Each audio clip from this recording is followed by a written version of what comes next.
আদিবাসী অধ্যুষিত গ্রামে প্রধানমন্ত্রী আবাস যোজনার ঘরের অ্যাকাউন্টে টাকা পাইয়ে দেওয়ার নাম করে টাকা হাতিয়ে নেওয়ার অভিযোগ উঠল। টাকা দিলে আজকেই বাংলার আবাস যোজনার দ্বিতীয় কিস্তির টাকা ঢুকে যাবে, এমন প্রলোভন দেখিয়ে বালুরঘাটের ভাটপাড়া গ্রাম পঞ্চায়েতের গ্রামে গ্রামে ঘুরছে প্রতারকরা। কিছুদিন আগেই এমন প্রলোভন দেওয়ায় বালুরঘাট থানার দ্বারস্থ হয়েছিলেন এক ব্যক্তি। এবার একই প্রলোভনের ফাঁদে পা দিয়ে 12,000 টাকা খোয়ালেন এক আদিবাসী মহিলা। ওই মহিলার কাছ থেকে 12,000 টাকা নিয়ে পালিয়েছে এক অচেনা ব্যক্তি। এমনকি ওই ব্যক্তি নিজেকে বিডিও অফিসের কর্মী বলে পরিচয় দিয়েছেন, সঙ্গে 20,000 টাকার প্রলোভন দেওয়া হয়। এরপরই ওই প্রলোভনে পা দিয়ে টাকা বের করে দেন উপভোক্তা। এরপরই 12,000 টাকা দেওয়ার পরে সেই টাকা নিয়ে চলে যায় ওই ব্যক্তি, যা নিয়ে চাঞ্চল্য ছড়িয়েছে বালুরঘাটের ভাটপাড়া গ্রাম পঞ্চায়েতের আউলাহার গ্রামে। এখানে 70 জন ঘর পাইনি, 70 জন এখানে বাড়ি আছে, 70 জন পাইনি। আর ওই দুই একটা ঘর হয়েছে আর কি। এখানে আউলাহার বলে, নকশা নামটা। দিন মানে যে কৃষি কাজ করি আমরা, সবাই মাঠে ঘাটে কাজ করি, কৃষি কাজে ধান টান লাগাই চাষ করি, এগুলো দিয়ে চলে আর কি। হ্যাঁ, পাকা বাড়ি এখানে নেই, পাকা বাড়ি নাই। না মাসিনি তো, না মাসিনি। ওরা একবার আসছিল এখানে পাড়াতে, আসছিল মানে সবার নাম নিয়ে যায়নি। যাদের নাম নিয়ে গেছে তাদের হয়ে গেছে, আর যাদের নাম নিয়ে যায়নি তাদের হয়নি। এখানে ওই 3-4 জন মতন হবে আর কি। ওটা তো আমরা তো জানি না কোথা থেকে আসলো, ভালো বলে নিয়ে গেল, লোকটা তো চিনি না আমরা।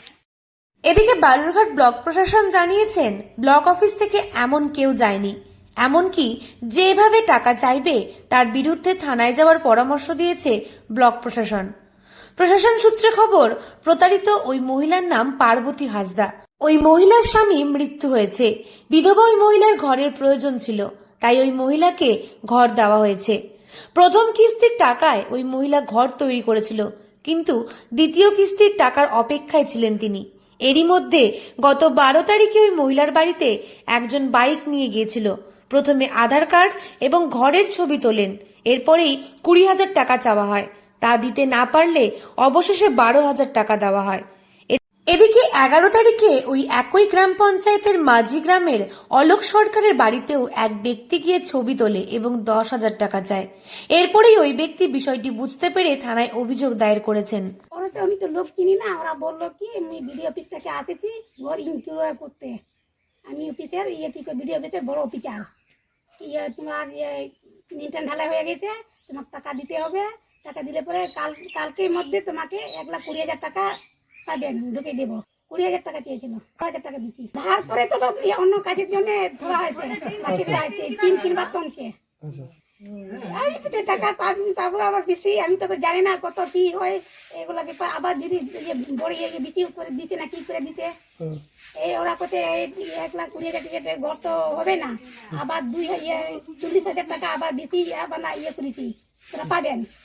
এই কথা ভালো বলে করে কি বা করে মনটা ভুলে গেল, মোরা দিয়ে দিন আর কে দিই নাই, জানাই নাই কি কয় এই সচিবকে মেম্বারকে ওরা জানানো হয়েছে। ওরা বললো কি তোমার কিছু করতে হবে না, আমরা যা করবো আমরাই করবো।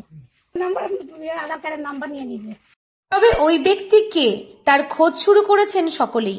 আবাসের কাজে কাউকে টাকা দিতে হয় না, এটা নিয়ে ব্যাপক প্রচার চালানোর পরেও পঞ্চায়েতে না শুনে কেন টাকা দেওয়া হচ্ছে তা নিয়ে শুরু হয়েছে তরজা। দক্ষিণ দিনাজপুর থেকে সুস্মিতা গোস্বামী রিপোর্ট, লোকাল 18 বাংলা।